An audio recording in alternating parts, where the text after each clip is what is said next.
So by way of introduction, my name is Jamie Ryder and I am super pumped. Today we are going to be talking about what makes you awesome and why you need to put yourself first. If you imagine I have, 5 cups in front of me, and they all represent the different areas of my life that I need to live, if they're empty, and let's just look at one and say, I have no self-worth, no self-love, no self-esteem, no self.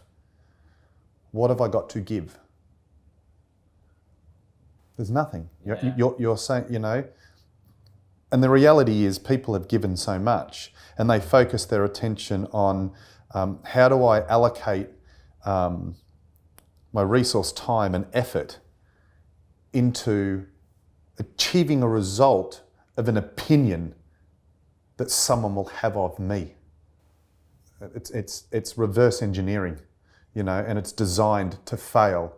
The only way it's if I'm giving 1 and 1's returned, and then I give 2 and 2's returned and 3, it's reciprocated.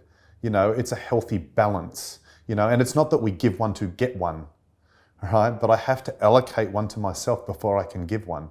Then I have to allocate 2 before I can give 2. If I'm allocating 1, giving 2, I don't have to do that too many times before the balance is outweighed. And if it's not being reciprocated, you've got to ask yourself, what are you actually in? Because that's not a relationship. Well, it's a relationship, but it's certainly not a balanced relationship. It's not a healthy relationship. It's not a good relationship. And if it's not those things, I'll come back to that question, what are you in? Which brings us back to the origin, why you first? So that's that. To explain it further, here's a little illustration that I prepared in reference to that. And this is something that, as you're aware, I had it on my phone because I've been working through this because I've been trying to understand how do I talk about this on a TikTok, and in 60 seconds it's just so difficult to get that message across. However, in reality, this is how it works. You can see who sits in the center.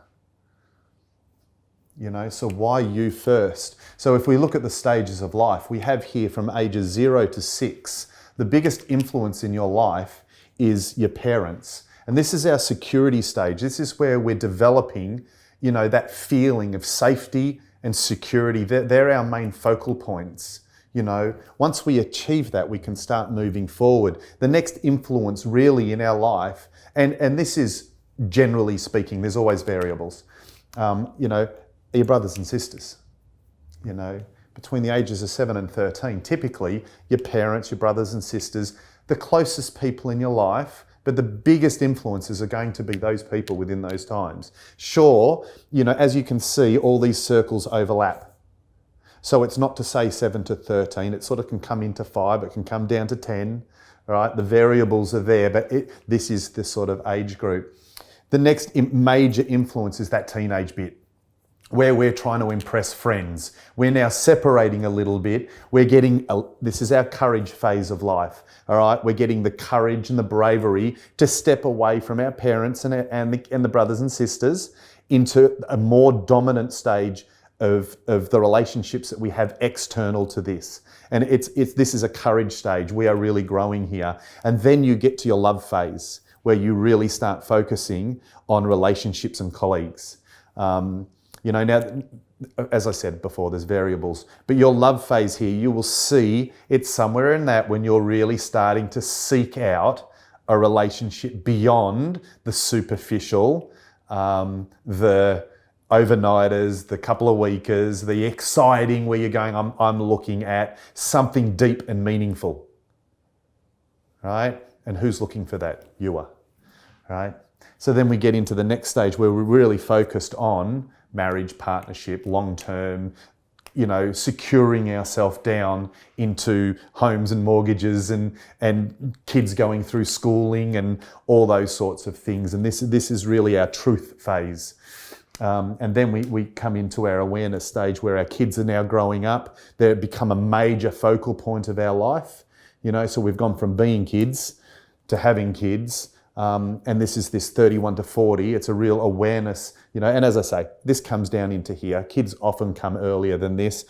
Kids often come into here and come into here. I understand that, but we're talking about major phases of your life. So you've got your security phase, your communication phase, your courage phase, your love phase, your truth phase, and your awareness phase. What is the biggest thing that drives us? What is the ultimate thing we're striving for? It's our purpose. This is us. So who is the common denominator in all of these aspects? Why do I say you have to put you first? Is because it's you that's developing in this stage. It's you the whole way through. It's you. If your cups aren't full, if you don't have this balance, if you don't have this in your life, you can't give to others. You are the centerpiece of your existence. You are the superhero in your story. You are the main character. There is no, if all of a sudden in your life you have another main character. So I'm married. I've been married for 21 years. I love my wife. I can't put words to the depth I love my wife. But I have to be complete in order to do what's required in that relationship to give to my wife. I have 3 beautiful children. I have to be complete.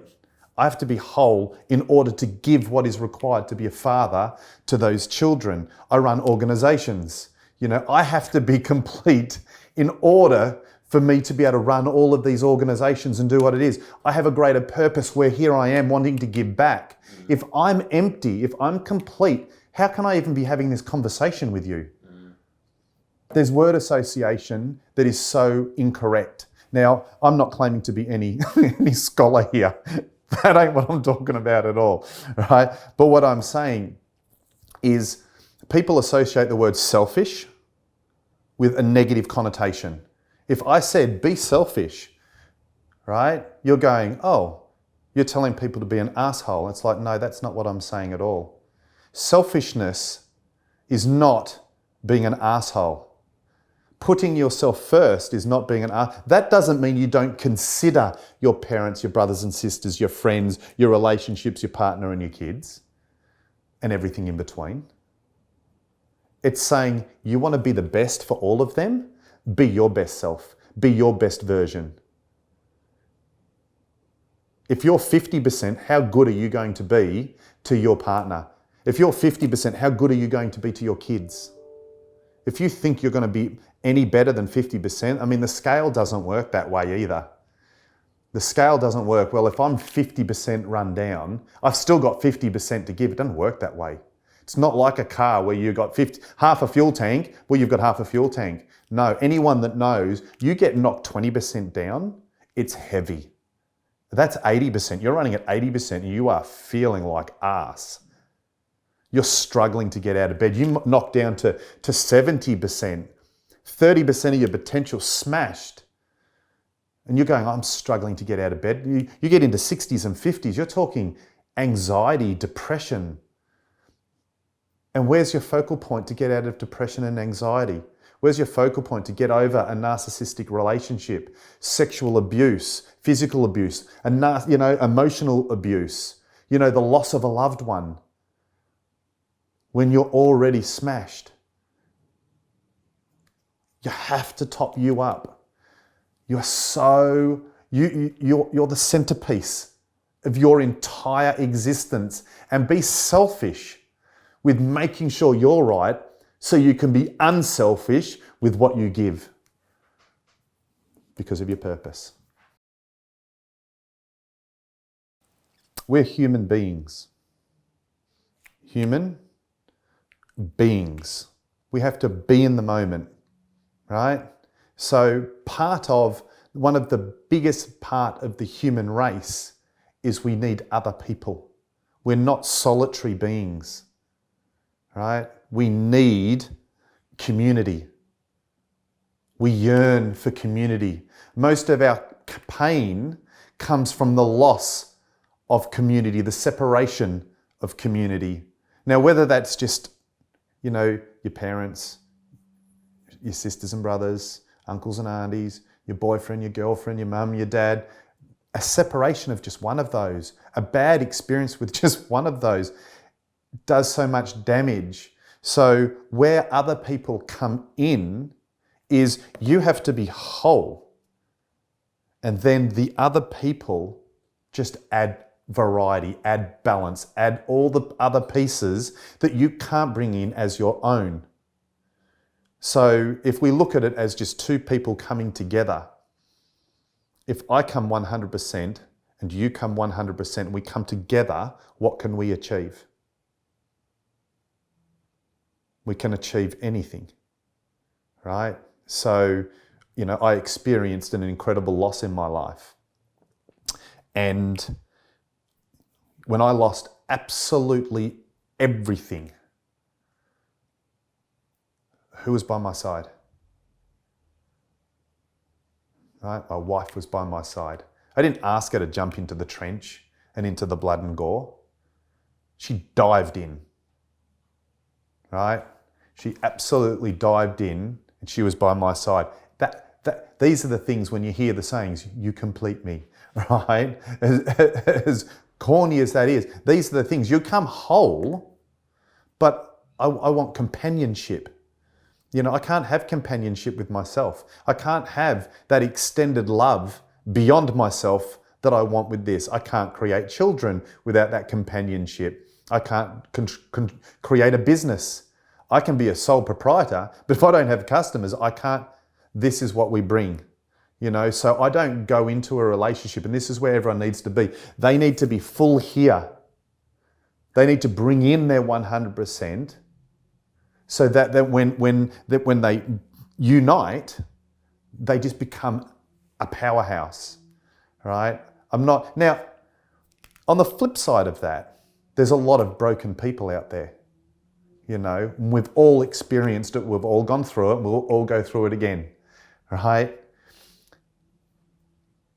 But that doesn't make you, because you've experienced a bad situation, that doesn't make you less than.